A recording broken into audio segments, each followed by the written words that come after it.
Gerard Kennedy gave a speech at the Toronto Board of Trade yesterday in which he said he had a burning passion to see each citizen reach his or her potential, and that's why he was running for the Ontario Liberal leadership. After all, he said, "I'm not making a habit of this."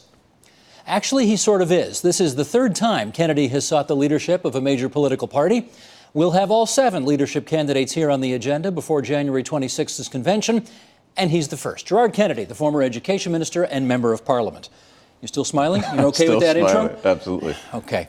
I want to ask the same question actually to all 7 of you off the top, which is what particular skill set do you offer that makes you think you would be the best choice of the 7 to become Premier at this particular moment in our history? Sure. I think it's mobilizing people. I think I've done that when people didn't even know there was a hunger problem. We were able to get people to appreciate, to understand, and most importantly, to get involved, get a stake in something that didn't affect too many people as a percentage of the population, but became a gripping concern. And people ported food down to the fire halls for strangers. They, gave us their surplus food out of their companies. They gave us their trucks and their warehouses and so on. And I think it's a question of how you can act as a catalyst. And I think that's what Ontario needs. It's the job I'm going for. I want to be a champion for Ontarians. I think the party needs it as well. But I think it's the party being its best vehicle. And that's when it can actually get the broadest range of people engaged, thinking at least the party can represent them, can listen to them, and bring the best out of them. And that's what I think I've got a track record doing, both in education, with teachers and school boards and so on, and then my prior experience. Let me follow up on that because you were education minister, you were the health critic before you were the education minister, so you know those 2 portfolios pretty well. When Job 1 in Ontario was rebuilding our health and education sectors, the Liberals argued they were the best party to do it, and much of the electorate agreed, and they won a couple of majority governments. That's probably not what people see as the job anymore. The job right now, first and foremost, seems to be getting that deficit down and balancing the budget. How would you argue that you are the best person to lead that effort? Well, I think it's a little bit of an extension of what I said before. I've worked with nothing. I've worked with a food bank with no government funds, with every bit of resources that you have to be able to be creative, to be able to find ways to do things. And it's not just that I did that in a certain kind of scale and a certain kind of place. I learned how to appreciate how to get that done. And I expect that in government. I expect that we should be able to be enterprising. We should be able to find not just an innovative idea, but actually implement it, feel that responsibility until it actually gets to where it touches people. And I think that's the new politics that people need. And why the Liberal Party is because we're the ones that can take people into account, make sure people aren't left behind, make hopefully the best trade-offs, because you can't make tough choices without having some trade-offs to take place. But there's room here to innovate. There's room here to actually transform things. I feel I did that in education, and I think other candidates did a great job in education, but I got the chance to go in at the beginning and turn things around, and that's what we need in a number of areas. And in fact, over the next 5 years, that is the agenda for public services, and it needs to bring the people in public services along with them. If we don't do that, we're really not going to get very far. We saw the slash and burn of the Mike Harris approach. I think Mr. Hudak emulates that. I don't know, I haven't heard from Ms. Horvath if she has an agenda in this regard, but I've started to articulate one really clearly, and I think Mr. Drummond's challenge can be taken up in a very liberal way, and I think we can do a lot of good for people. Do the Liberals have any credibility on deficit reduction, though? Well, I think they do. I think if you look at the last year, I think the deficit's been reduced. I think there's been some measures taken. Obviously, there's been some extra consternation and problems, but it isn't for lack of commitment and sincerity about trying to get that budget down. I would take a somewhat different approach coming in a bit from the outside, not having to change gears as much as to see this is where we have to be. We have to be there with the public. We've got to have the public be part of some of these choices, but there are things we can do. We can save the dollars that are currently being used in CAT scans that cost $400 each and that create 300 x-rays worth of radiation for people when 98% of the ones that go to get one for a headache come up negative. I mean, there's 30%, the Canadian Association of Radiologists say, can be put aside. Let's start putting them aside. Let's find the ways to work with the physicians and the patient's expectations. Let's save that money and let's use it elsewhere in the healthcare system. You said in your speech yesterday, though, that tax increases are off the table for you in the short run in terms of trying to get the deficit down. Right. My question is, there's a Republican-dominated House of Representatives in the United States which just voted to raise taxes against all odds.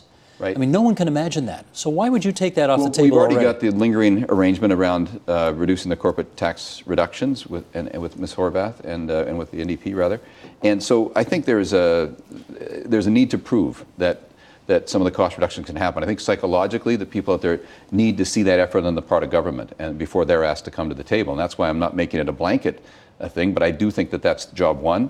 And I think if we can show success there, that we're able to actually deliver schools that are still very, very responsive, that there's actually even improvements in healthcare, but we stay beneath that 2% growth margin, I think that's when at least we can look at things. And we've got a decision coming up not too far from now around transportation, for example. New resources have to be found from that. And I'm not taking things off the table when it comes to that, but it'll be a dedicated resource to be able to do improvements there. I wonder, though, if your party has a branding problem at the moment. If people see the job right now as deficit reduction, they don't necessarily think that the Provincial Liberal Party will get you there.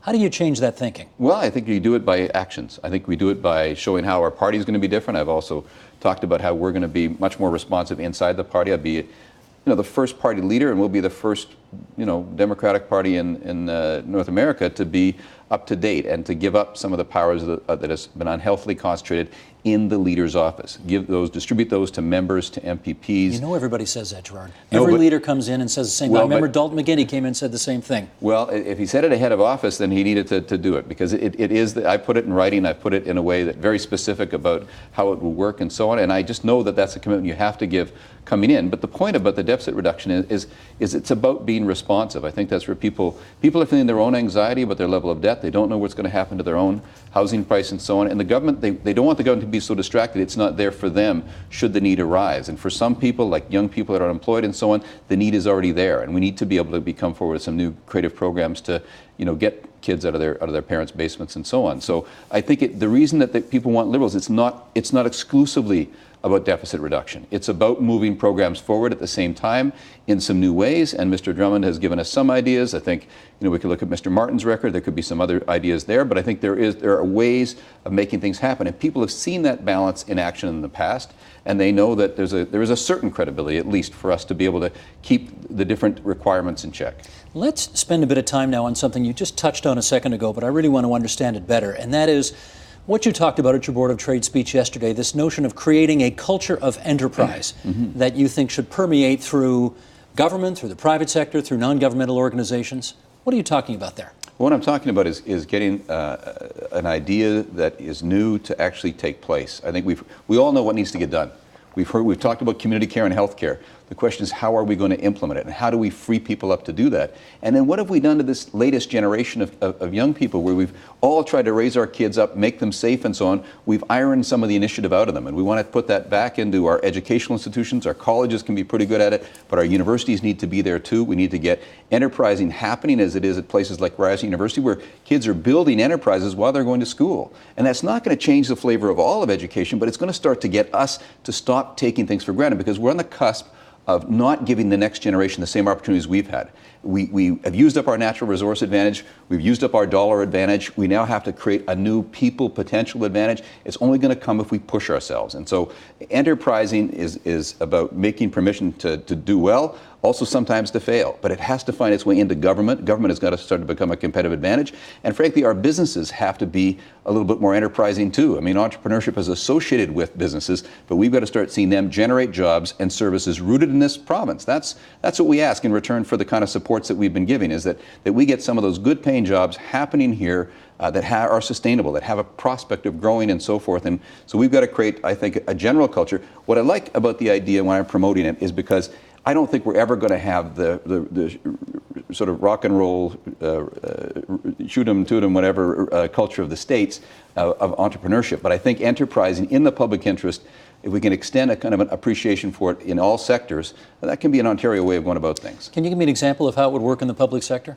Well, for example, when we did education, we were able to get teachers and education workers focused on an agenda. They got 38% increases in test scores in reading, writing, and mathematics, a 50% reduction in test scores. And before we got started, they weren't even convinced that was the way to focus educational efforts. But there are 25,000 more kids every year that have a chance of going forward as a result of that. We didn't pay that much more. So to me, it's a transformational kind of change when you get people doing the right thing by inspiration or by just a strategic insight, or sometimes just getting out of their way and letting them do that. So it's putting an accent on that as the way of getting things done, because we frankly don't have the money to make the other kinds of ways of, well, we don't need that inspiration to be at the center of it. As long as we're on the subject of education, let's talk about the teachers. Yeah. How do you want to repair your party's relationship with the teachers? Well, I think the only way to do that is to step forward a bit conciliatory and say, look, there are other ways to do this. And yes, that's what many teachers were saying all along. It's not about anything but a better arrangement for students, for the public, and for teachers and educators. And I always believe that could be done at negotiation. I think what happened is this negotiation got off the rails and was very hard to put back on. I think as a new person coming in, as someone who originated the 4-year arrangements and the first province-wide deals, I think I can have some of the credibility to make that happen. And it's what people deserve. They don't need the government distracted by conflict. They don't need the schools to be places where anything's been denied. I think the students deserve every option and every advantage they can get. And there is, for 8.5 and 9 years, there was a very fundamental good working relationship, probably better between any government and teachers anywhere in North America. Because there was money. No, not at all. You guys were given 3% a year. I dispute that entirely. The first deal was 2, 2.5, and 3, less than the industrial average. It paid for 6,000 new teachers, the money we saved in that deal. So, and then while the subsequent deal was a little bit more straightforward, it's still, you don't have a great big amount over inflation like you do in some other areas and some other settlements. So I want to just say that the working relationship, I think, was there in the outcomes that the OECD, Harvard University, the economists last week say are among the best in the English-speaking world. So there's an education advantage. It's been created in the last 9 years, and it's too important to lose. And other parties who want to take the place of the Liberal Party should say, how are they going to sustain it? How are they going to do it? And it's not all about the relationship, but it does include a certain amount of goodwill, because it's the respect of that relationship that was one of the cornerstones of how schools were able to make work again after the Conservative government did such a good job of botching that up. You, of course, have not been around Queen's Park for, what is it, about 6 years now? Yep. You were there, you went to run federally, you spent some time in Ottawa, and I wonder whether you think it's an advantage or a disadvantage to have been away longer than all of the other people seeking this job. Well, I guess it's an advantage. There's both, obviously, but I think it's right now in this situation, it's a bit of advantage because there is a bit of an era of being able to have the dollars to make things happen is finished. I think when you look at what I did in education, I found $700 million within education to get things done. You'll see that the spending in that period, education was actually one of the lower spending ministries out of about a dozen that went ahead, because we stayed within the initial allocation that we had, and we got things done, and we got, the relationships are things. It's hard to establish with 140,000 people, but I would dare say that we did that kind of thing. So I know what the original intents of the government were, and I know what they still are, but I think I know better ways perhaps of bringing them forward for having been away a bit than the folks who've been fighting away. But just in terms of winning, I mean, obviously you weren't there for the power plants, you weren't there for proroguing, you weren't there for the teacher strike.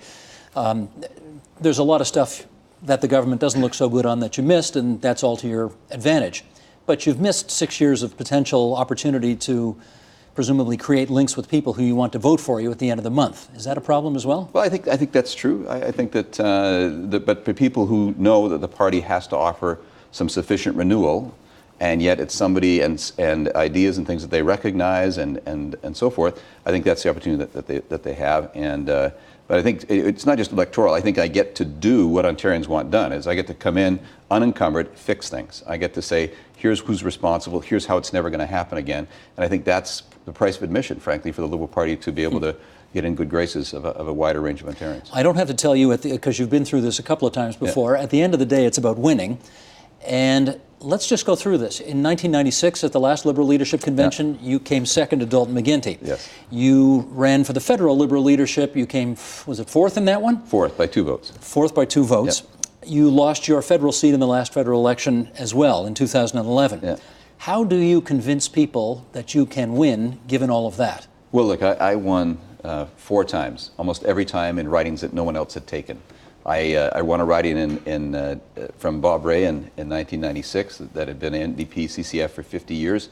I sometimes say when he's not in the room, we took the riding that we took Bob Ray, but that is true. We also just to clarify, you didn't beat him, but when he left, when he stepped down, we moved into the riding, and Mr. Miller ran for the NDP, and it was a very tightly held contest, but David we managed Miller, to prevail. the Toronto That's mayor. right.